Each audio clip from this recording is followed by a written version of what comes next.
Hello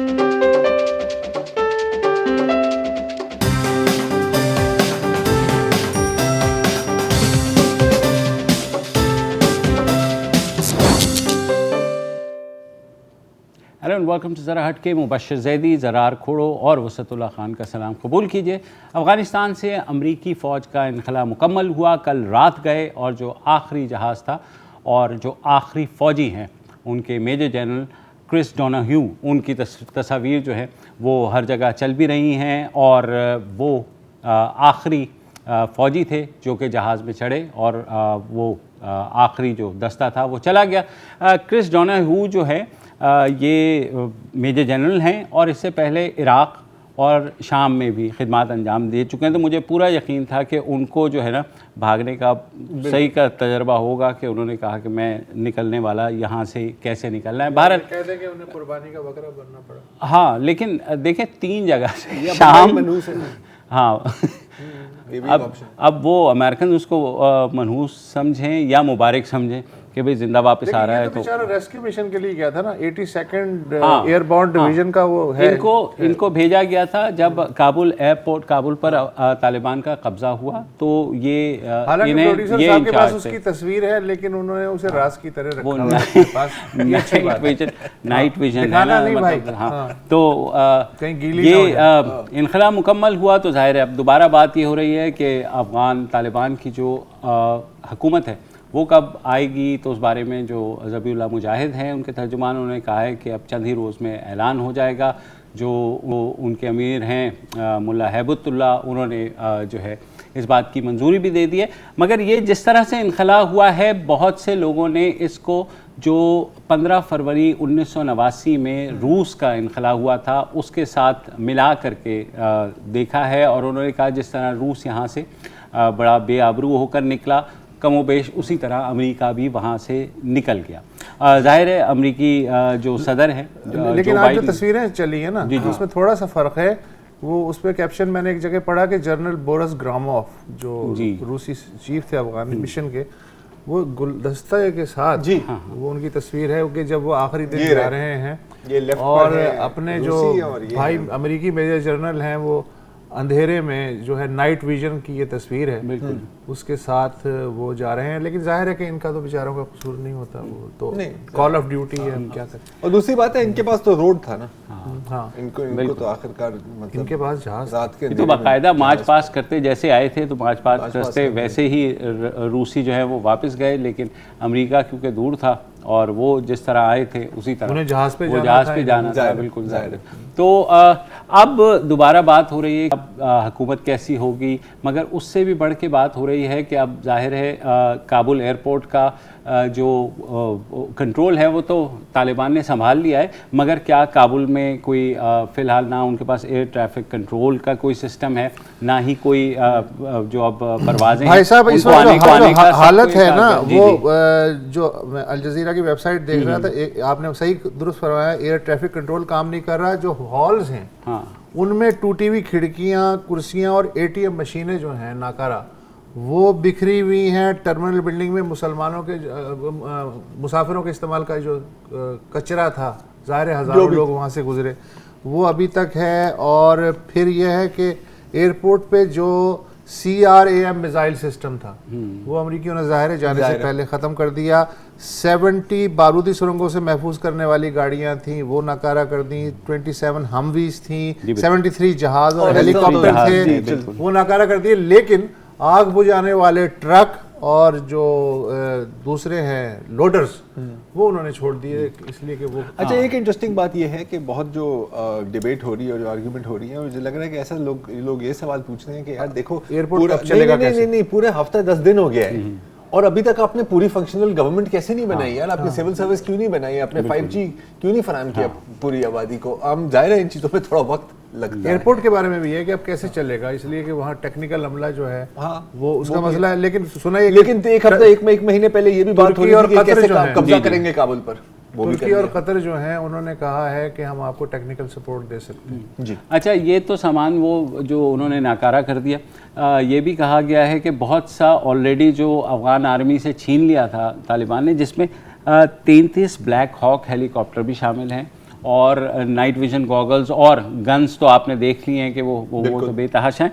हमारे साथ काबुल से हमारे फॉर्मर कॉलीग रहे, अब TRT टर्किश टेलीविज़न के लिए काम करते हैं, अली मुस्तफ़ा, वो ज्वाइन कर रहे हैं। Welcome to the show Ali. Withdrawal हो गया और जिस तरह से आपने रिपोर्ट किया एक बहुत ही इंटरेस्टिंग वे में, आज आप एयरपोर्ट भी गए, तो क्या इस वक्त सिचुएशन है? 2 हफ्ते हो गए हैं मुबशिर। पहले तो थैंक यू सो मच, बहुत खुशी हुई आपसे ज़रा और वसतुल्लाह साहब के साथ इस प्रोग्राम में ज्वाइन करने की। हमें यहाँ पे 2 हफ्ते हो गए तकरीबन। हम यहाँ पे पहुंचे तालिबान के आने के कोई 2 दिन बाद। वो पहुंचे यहाँ पे अगस्त 15 को, हम यहाँ पे आए अगस्त 17-18 के दरमियान। और तब से लेके अब तक पहले तो बहुत एंग्जाइटी थी, बहुत अनसर्टनिटी थी और बहुत रश भी था एयरपोर्ट के पास, जो आप देख रहे थे मनाजिर वहां पे। आज सुबह जब हम एयरपोर्ट गए तो जब पहले हम आए तो हमें लगते तकरीबन 45 मिनट से 1 घंटा एयरपोर्ट के दरवाजे तक पहुंचने का। आज हम 15 मिनट के अंदर अंदर एयरपोर्ट पहुंच गए और हमें तालिबान की जो वहां पे बदरी ब्रिगेड है उसके अपने रिपोर्ट भी की है। उनके कमांडर हैं सुहेब सईद, वो फ्लुएंटली पश्तो, टर्किश, अंग्रेजी, अरबिक और उर्दू भी जानते हैं। उन्होंने हमें अंदर किया और हमें अंदर लेके गए वो उस एरिया में जहां पे पहले अमेरिकन तैनात थे। अब इस बार हमने उस एरिया को भी क्रॉस किया और हम सीधा टारमैक पे चले गए। जब हम टारमैक पे पहुंचे तो वहां पे लग रहा था कचरे का ढेर है, यानी it seem like a dumping ground. जमीन के ऊपर आपके पास बुलेट राउंड और शेल्स पड़े हुए थे, कचरा हर तरफ था, जहाजों की सीटें निकाल के साइड पे रखी हुई थी और हर तरफ तालिबान मौजूद थे। कुछ तालिबान अमेरिकन गैर के अंदर थे जो बदरी ब्रिगेड में पाए जाते हैं, कुछ तालिबान ट्रेडिशनल तालिबान थे। अच्छा, और उनमें से कई उर्दू भी जानते थे, कई ने पाकिस्तान में भी टाइम गुजारा था। एक वहां पे हमारे तालिब से मुलाकात हुई, उस लड़के की उम्र थी 19 साल और वो 17 साल अपनी जिंदगी के पाकिस्तान नौशेरा में उसने गुजारे और अब वो पिछले 2 साल से अफगानिस्तान आ गया। तो आप इन लड़कों से बात करते हो, ज्यादातर जो उनके फुट सोल्जर्स हैं तालिब के, उनकी उम्र है 17 साल से लेकर 22 साल तक और ये सबसे डेंजरस तालिबान समझे जाते हैं क्योंकि इन्हीं में से निकलते हैं फिदाइन या मार्टरडम सीकर उनको जो कहते हैं। और एक बार एक इस चीज पे लग जाएं तो फिर ये रुकते नहीं और इन्हीं को यूज करता है तालिबान अपने ऑपरेशंस के लिए, यानी जो बहुत मुश्किल ऑपरेशंस होते हैं उनके अंदर इनका इस्तेमाल होता है। दूसरी तरफ आपके पास सुहेब सईद जैसे लोग हैं जिनका मैंने जिक्र किया, जो पढ़े लिखे हैं, कई जुबानें जानते हैं और इसके बावजूद वो कहते हैं कि हमारी वैल्यूज हमें ज्यादा इंपॉर्टेंट हैं अपनी जान से और वो अपनी जान अपनी वैल्यूज के लिए देने के लिए तैयार हैं। तो ऐसे ऐसे लोग, इतनी वैरायटी है इन लोगों की। दूसरी तरफ हमारी अनस हक्कानी से ही मुलाकात हुई। 26 साल अनस हक्कानी 5 साल बागराम एयरबेस की प्रिजन जेल में रहे। उनको अमेरिकन ने पकड़ा और फिर गनी हुकूमत के हवाले कर दिया और 5 साल वहां पे रहे और उनकी रिहाई पर 2019 में उनकी रिहाई पर it paved the way for the US Taliban deal in February 2020 इन दोहा। और अगर आप अनस हक्कानी से बात करें तो वो कहते हैं कि जी मेरे 4 भाई अमेरिका ने मारे, 3 ड्रोन अटैक्स में और 1 ऐसे अटैक में, और इसके बावजूद 5 साल मुझे जेल में रखने के बावजूद मैं माफी के लिए तैयार हूं, मैं माफ करने के लिए तैयार हूं। मैंने जब उनसे पूछा कि यार आप किस तरह माफ कर सकते हैं, आपके कल्चर के खिलाफ जाती है चीज कि अगर आपके साथ कोई ज्यादती करे तो आपको उसका बदला उतारना होगा। कहता है कि हमें अनस ने मुझसे कहा कि जी इस्लाम इस चीज की इजाजत नहीं देता कि आप बदला उतारें और अगर हमें अफगानिस्तान को बनाना है मुस्तकबिल में तो उसके लिए हमें माफ करना जरूरी होगा। हमें अमन चाहिए और अमन के लिए हमें सिक्योरिटी चाहिए। अब ये सब बातें अच्छी तो बहुत लगती हैं और अनस की नीयत भी इन चीजों के ऊपर होगी, लेकिन अनस एक इंडिविजुअल है। हाँ, वो हक्कानी नेटवर्क का हिस्सा भी रहे हैं और सीनियर लीडर हैं। उनके बड़े भाई सिराजुद्दीन हक्कानी को इंटीरियर मिनिस्टर की पोजीशन के लिए भी उन पे गौर किया जा रहा है, लेकिन एक गैप जरूर देखा जाता है उनकी जो इंटेलेक्चुअल इंटेलिजेंसिया है तालिबान की और जो उनके फुट सोल्जर्स हैं उनमें, क्योंकि इनमें से कई लोग हैं जो पिछले कई साल से यानी 20 साल से 2 डेकेड से उनको लड़ने के अलावा और कुछ नहीं आता। अली, अब इसी पॉइंट को मैं थोड़ा सा आगे ले जाना चाह रहा हूं, क्या कहने, क्योंकि बिल्कुल एक तो है जंग लड़ना, जंग में कामयाब होना, और फिर एक और बहुत ही मुख्तलिफ मसला है मुल्क चलाना। और मुल्क चलाने के लिए आपको, जैसे आपको अच्छी तरह से पता है, आपको बैनुल-अक़वामी क़ुव्वतों के साथ भी कॉम्प्रोमाइज़ करनी है, आपको शायद इंटरनली भी कॉम्प्रोमाइज़ करनी है। ये जो फॉल्ट लाइन, अगर हम फॉल्ट लाइन इसे कह सकें, जिसकी आप जो बात कर रही हैं कि एक जानिब आपके पास हैं जो इनको हम प्रैग्मेटिक तालिबान कहना चाहे तो हम कह सकते हैं, वैल्यूज वही होगी लेकिन दुनिया देखी है, उनको पता है कि हमने आगे दुनिया के साथ ही चलना है। और दूसरी जानिब आपके पास ये है जो रैंक एंड फाइल है, जो जैसे आपने बहुत तुर्ती से बयान किया, जंग के सिवा कुछ नहीं जाते। गोइंग फॉरवर्ड आपके ओपिनियन में कितना बड़ा एक कॉन्फ्लिक्ट होगा या इशू होगा तालिबान के लिए इन दो ग्रुप्स के बीच में बैलेंस रखने में?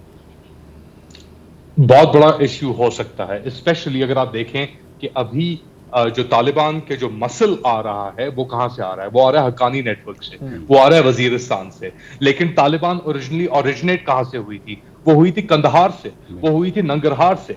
लोग कहते हैं ऑब्वियसली कंदहार और नंगरहार के लोग जो पाकिस्तान में रेफ्यूजी कैंप से मौजूद थे, उनसे ये मूवमेंट शुरू हुई। इसके अंदर भी थोड़ी वजाहत है according to Ahmad Rashid. But जो अभी सिचुएशन है वो देखती है कि जो पेरिफेरीज पे ग्रुप थे जैसे हक्कानी नेटवर्क, वो सेंटर पे आ गए हैं, और जो पहले सेंटर पे तालिबान के ग्रुप थे जैसे कंदहारी फैक्शन है या सो ऑन सो फोर्थ, वो पेरिफेरीज पे चले गए हैं। अब इसके अंदर क्या टेंशन होती है ऑब्वियसली हमें देखना पड़ेगा, मगर आज ही कंदहार में एक बहुत बड़ा इजलास हुआ। पिछले 2-3 दिन से वो इजलास चल रहा है और आज इख्तिताम पे पहुंचा वो। उसमें हैबतुल्लाह अखुंजादे, जिनको 2 साल से किसी ने नहीं देखा, वो भी मौजूद थे। मुल्ला बरादर भी मौजूद थे, हक्कानी नेटवर्क के सीनियर लीडर्स मौजूद थे, और इन सब ने मिलके अपेरेंटली ये डिसाइड किया है कि आगे का जो मौक़िफ़ है उनका कि हुकूमत बनानी है, इंक्लूसिव हुकूमत होगी या वो तालिबान लीडर्स के साथ ही होगी। अगर इंक्लूसिव होगी तो उसके अंदर प्रीवियस रजीम के कौन कौन से लोग शामिल होंगे। कुछ लोग कहते हैं कि जी अब्दुल्ला और हामिद कारजाई का नाम लिया जाता है, मगर अगर आप तालिबान इनसाइडर से बात करें तो वो कहते हैं जी इनका कोई भी चांस नहीं है इन दो लोगों का अंदर आने का इस हुकूमत में, क्योंकि तालिबान अब को ये भी अंदाजा है कि they need a clean break from the past. अब ये clean break from the past आगे उनके लिए क्या प्रॉब्लम्स क्रिएट करती है? आपने जिस तरह कहा, अगर वो ज्यादा मॉडरेट हो रहे हैं, अपनी पोजीशन को कॉम्प्रोमाइज पे लेके आ रहे हैं, तो जो उनके एक्सट्रीम फ्रिंज के ऊपर मेंबर्स हैं जो जंग के अलावा कुछ नहीं जानते, क्या वो किसी और तरफ रुख करेंगे? क्या वो अपनी मे बी दाइश की तरफ, मगर दाइश की भी खुरासान की जो तो बात अली फिर इंक्लूसिव की क्या डेफिनेशन है तालिबान के नजदीक? इंक्लूसिव की ये डेफिनेशन है तालिबान के लिए कि जी अगर ताजिक हैं, हजारा हैं, उज़्बेक हैं, उन सब की रिप्रेजेंटेशन होनी चाहिए अकॉर्डिंग टू जो पॉपुलेशन है अफगानिस्तान की, जिसके अंदर ज्यादातर अक्सरियत पश्तूनों की है। तो तालिबान कहता है कि भाई ये ग्रुप्स अफगानिस्तान में मौजूद हैं, अगर इनमें से तालिब निकलें इन ग्रुप्स के अंदर, उज़्बेक, हजारा, ताजिक, शिया या व्हाटएवर, तो वो सब उनको कबूल है एज लॉन्ग एज वो एक इस्लामिक शरिया बेस्ड सिस्टम के अंदर यकीन रखते हैं और अफगानिस्तान को एक इस्लामिक एमिरेट बनाने की कोशिश या ख्वाहिश रखते हैं। अच्छा अली, एक छोटा सा ब्रेक लेना है, ब्रेक के बाद वापस आएंगे। यार इनसे बात करके बहुत मजा आ रहा है। वक्फा लें।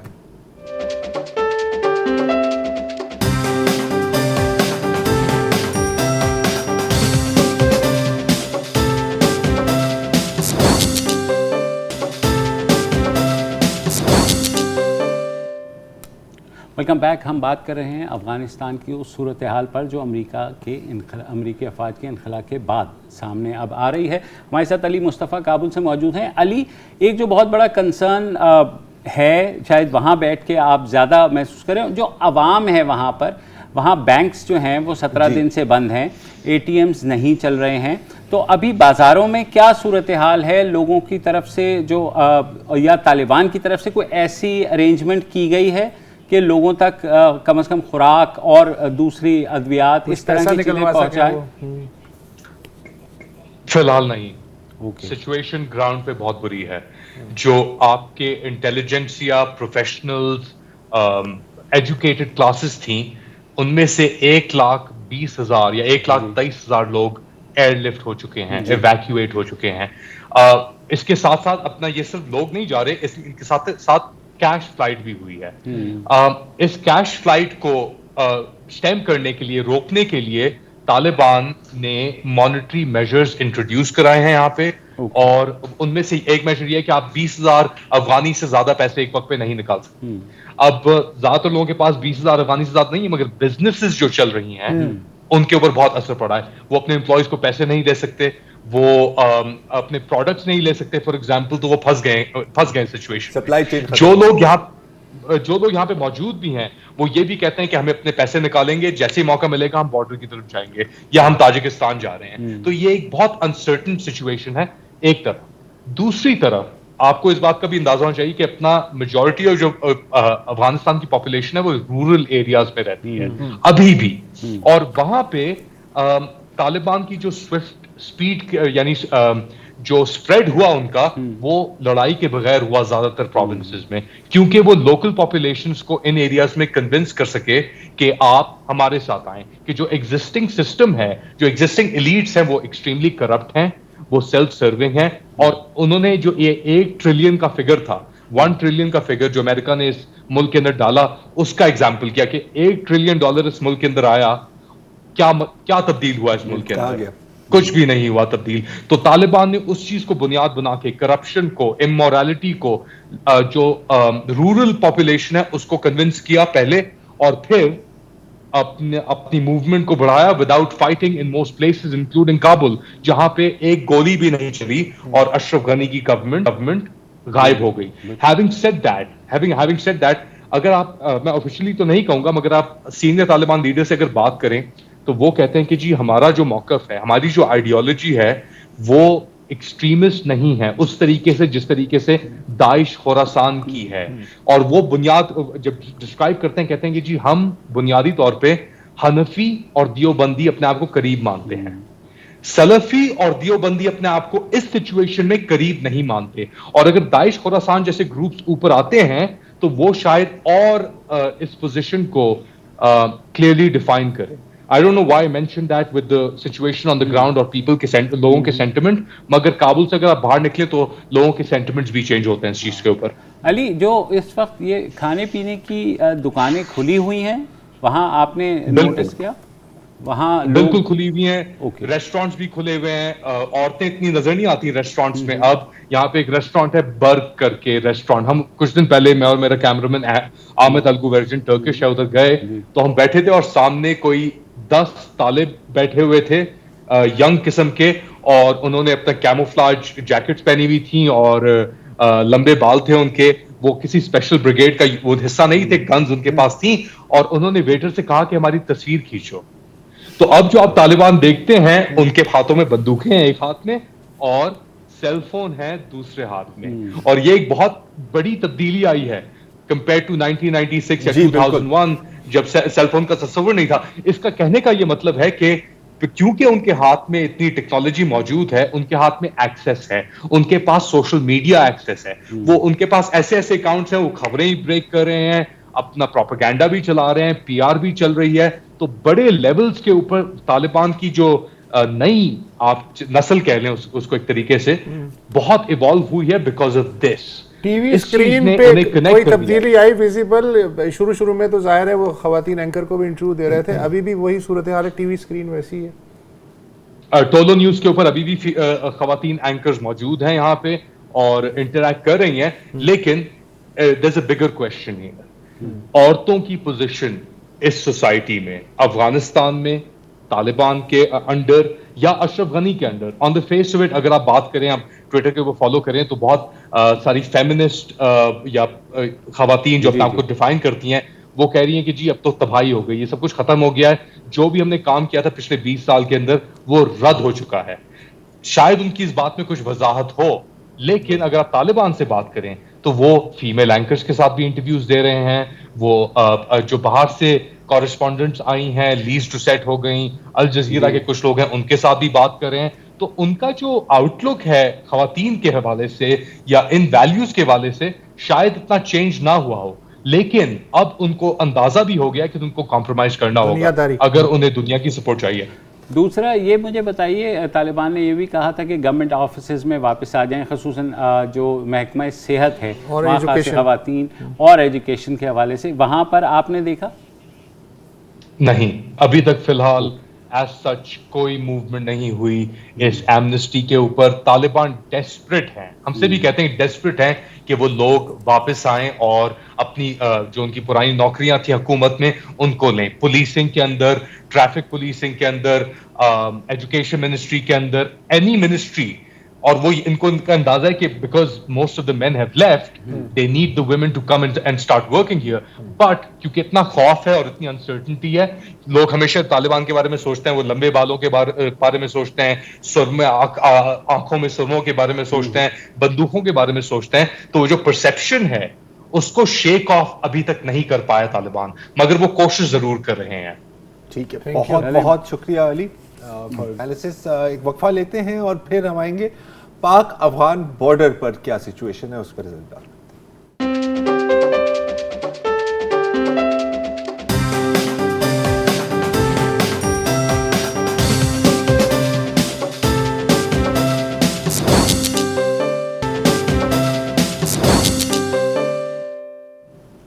Welcome back. और वक्फे से पहले हम अली मुस्तफ़ा से जब बात कर रहे थे काबुल में, तो उन्होंने एक बात कही कि जब लोग इंतज़ार में हैं कि बैंक्स खुलें, उन्हें कुछ पैसे मिलें और वो सरहदों की तरफ जाएं।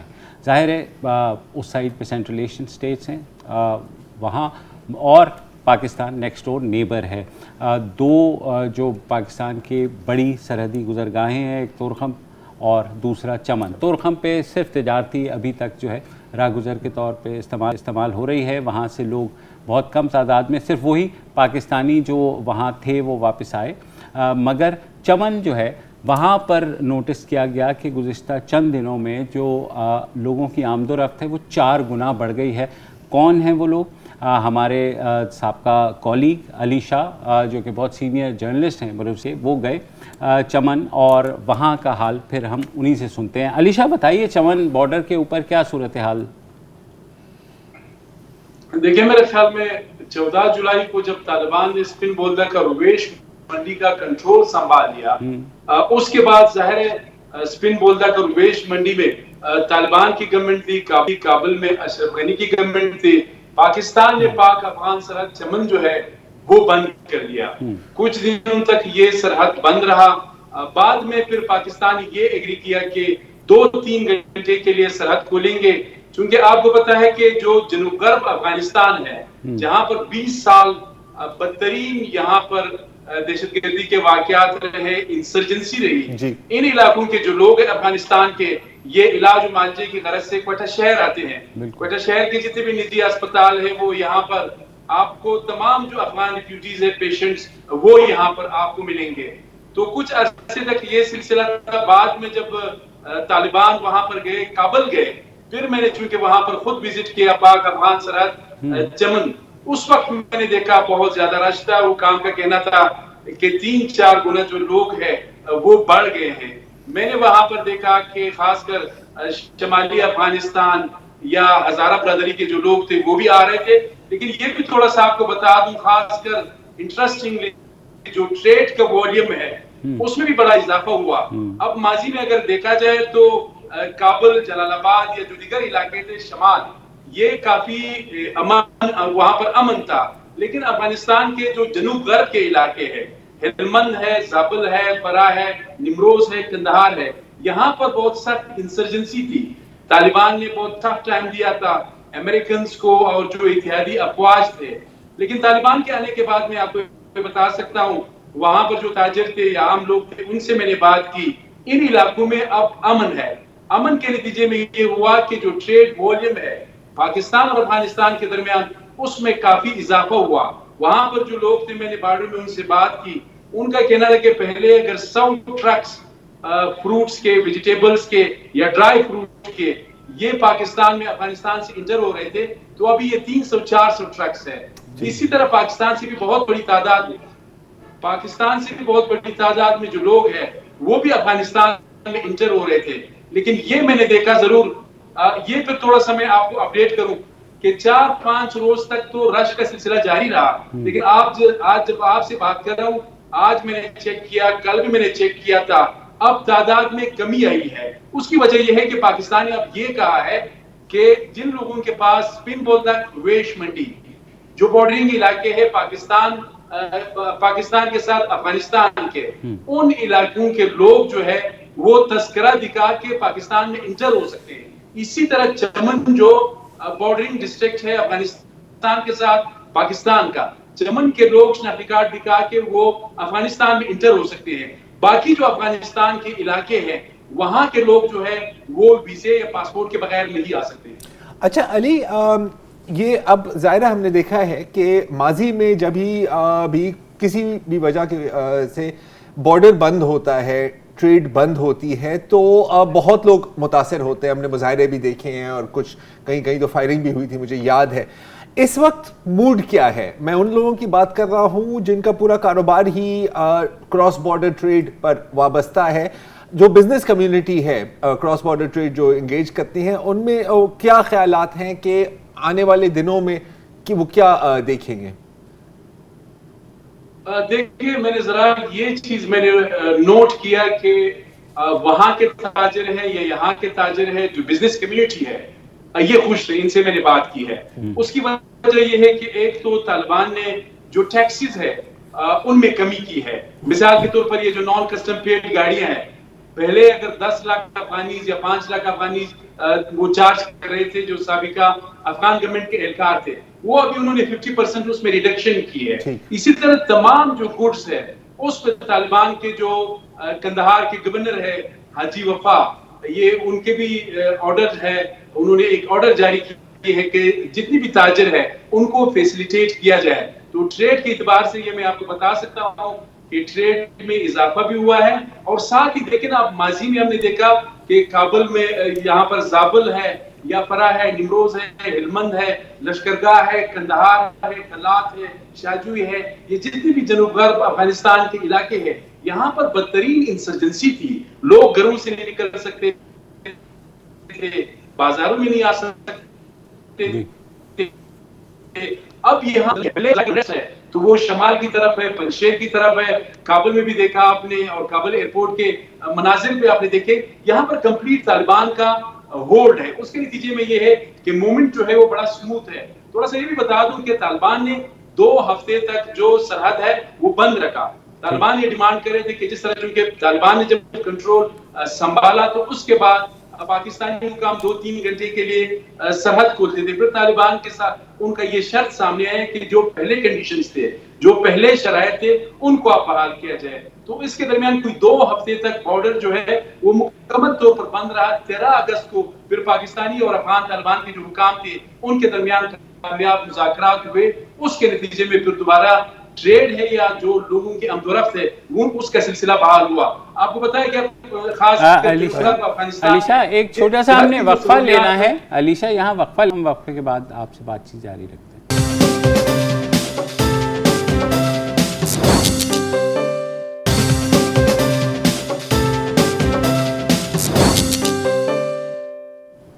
Welcome back. हम बात कर रहे हैं कोयटा में सहाफ़ी, सीनियर सहाफ़ी अलीशा से, और चमन बॉर्डर पे जो सिचुएशन है उस पर वो बता रहे हैं। अलीशा, चमन पे आपने ही बेशुमार दफ़ा रिपोर्ट किया है कि वहाँ पर हज़ारों मज़दूर होते हैं जो कि बॉर्डर के आर पार जाते हैं। जैसे आपने कहा कि ट्रेड जो है वो बहुत मल्टीप्लाई हो गया है, तो वहाँ उनके बारे में पहले पाकिस्तान ने भी सख्ती की, अफगानिस्तान ने भी सख्ती की कि उनको रोका जाता था। इस वक्त क्या सिचुएशन है? वहाँ पर लगड़ी इतिहाद, वहाँ पे लोग हैं, वो मजदूर है, मेहनतकश है, वो वहाँ पर रोजाना की बुनियाद पर ये कोई तादाद 15 से 20 हजार है या इससे भी ज्यादा बताते हैं। इनमें अफगान नेशनल भी है, पाकिस्तानी नेशनल भी है। ये साल हर साल से, बल्कि आबा व अजदाद से हम कह सकते हैं कि इनका जो जरिया माश है वो इस सरहद से वाबस्ता है। माजी में आपने देखा काफी नाखुशगवार वाकयात जो है वो पेश है, जिसकी वजह से सरहद हमने देखा कि 1 महीने तक, 15 दिन तक ये सरहद जो है वो बंद रहा, जिसकी वजह से ये बेचारे सारे नानी शबीना के मोहताज हो गए। लेकिन इस वक्त सूरत हाल ये थी, मैंने उनसे भी बात की, कोई जो हाथ की रेडी है वो खींच रहा था, कोई अपने कंधे पे कोई चीज उठा के ला रहा था। तो ये बहुत बड़ी तादाद में मैंने वहां पे देखे।